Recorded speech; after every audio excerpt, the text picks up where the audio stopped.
Today, we consumers are used to listening to music in a very convenient fashion. It's very likely that as you're watching this video right now, you are subscribed to at least one music streaming service, whether that be Spotify or Apple Music or YouTube Music or any other service. But as simple as these listening habits may be, and as much as they allow us to have access to all of our favorite music on the go at any time of the day, this experience was once enabled and arguably perfected by this, the Discman.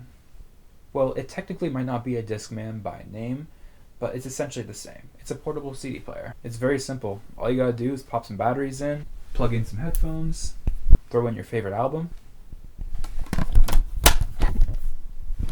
and hit play.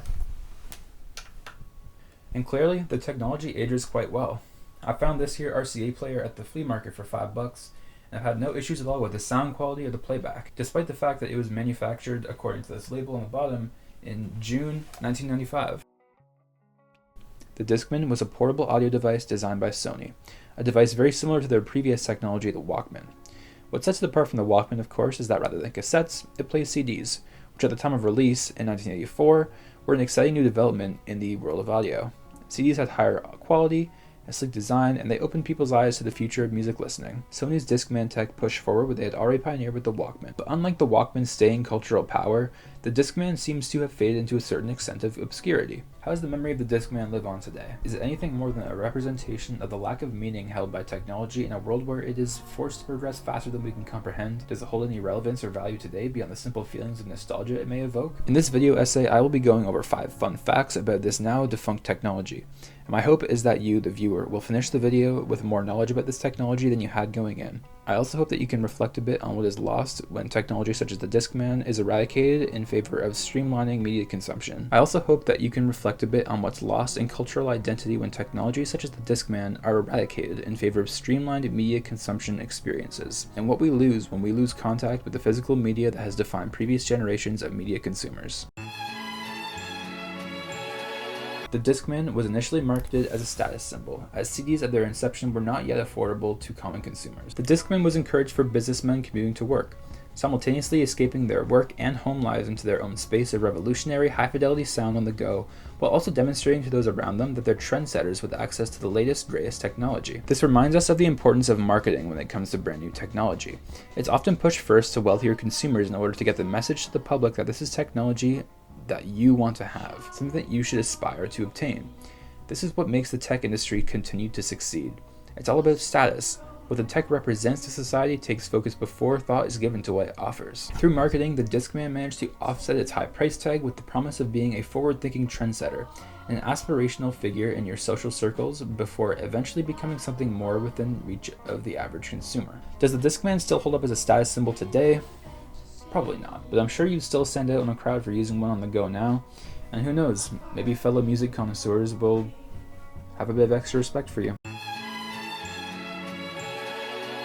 Now, the last thing that you would want when listening to your favorite album is any unplanned interruption.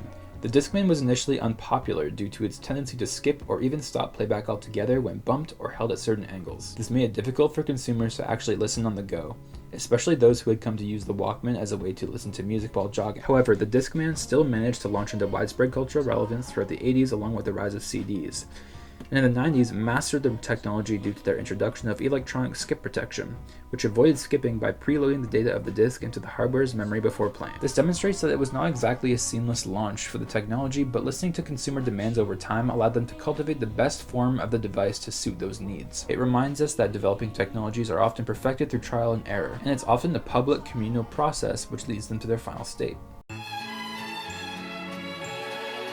Much like the transformation of the turntable into a musical instrument, CD players, including the Discman, were capable of similar transformation. Experimental composers like Yasunao Tone discovered ways, through the manipulation of the discs and the hacking of the hardware itself, to produce new sounds which could be used in the process of creating experimental music and sound collages, such as Tone's ambient noise record Solo for Wounded, which, as you're about to find out, is quite abrasive, yet undeniably impressive considering how it came to be.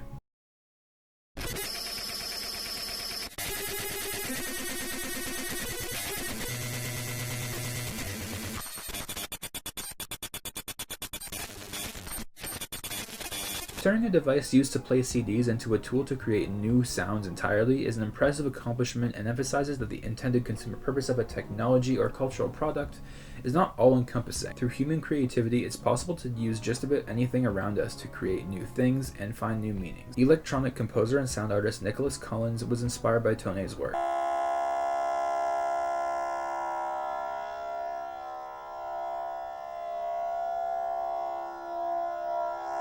Pursuing his own experiments with CD players, he even recounted playing in an all-Discman band called Impossible Music. Now, if any of you watching this video are interested in bringing this idea back, I'm more than open to starting a new modern-day Discman band, and we'll leave my email right here. Please reach out and we can get this band started. The Discman also had lesser-known counterparts, such as the Mini Discman, which specialized in the new technology of the mini disc, which never managed to catch on quite in the same way that the CD did, as well as the Data Discman, an early iteration of the ebook which was much more popular in Japan than North America. The Data Discman read the data of electronic books on discs and allowed them to be read on a computer or handheld screen. These similar inventions helped to contextualize the Discman on the terms of Sony's broader legacy in the tech environment. It emphasizes that Sony often viewed themselves as trendsetters who refused to follow the pack, but also that this rhetoric ultimately led them to the wrong direction with the MD player. They interestingly then had their next huge success story with the PlayStation, which was arguably an example of them following a pre-established trend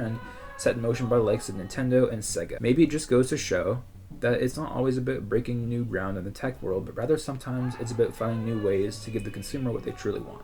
Because ultimately, if Sony never followed the pack and made their own gaming console, we wouldn't have the PlayStation 5 today to play Elden Ring on.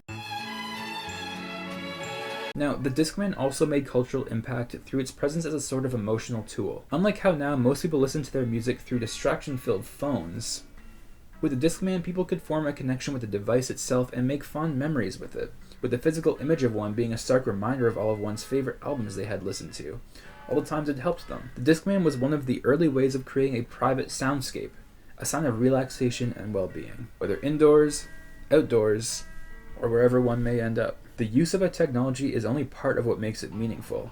It's arguably more so about how people connect with it. The idea of listening to music on a distraction-free device may seem out of reach currently, but the memory of it helps define what made portable music players such as the Discman such a significant development in personal tech. Through digital streaming, you may have access to more music than you could ever listen to in an entire lifetime, but you lose a lot of the sound quality that came with a higher fidelity tech such as CDs, and you also lose a bit of that personal connection with the music you're listening to. With the Discman, you could isolate yourself from the rest of the world and let your favorite album take you away, fully immersing yourself in all of its lossless audio glory.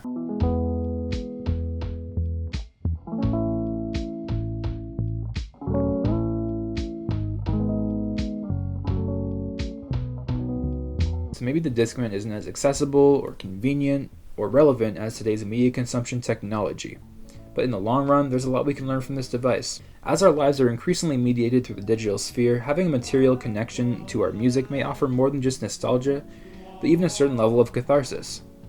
I think that's why there's been a resurgence in sales for physical media such as vinyl records.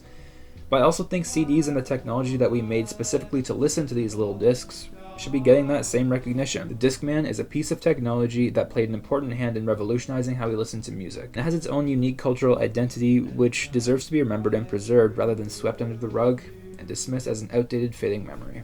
The Discman is a piece of technology that played an important hand in revolutionizing how we listen to music, and it has its own unique cultural identity, which deserves to be remembered and preserved, rather than swept under the rug and dismissed as an outdated, fading memory.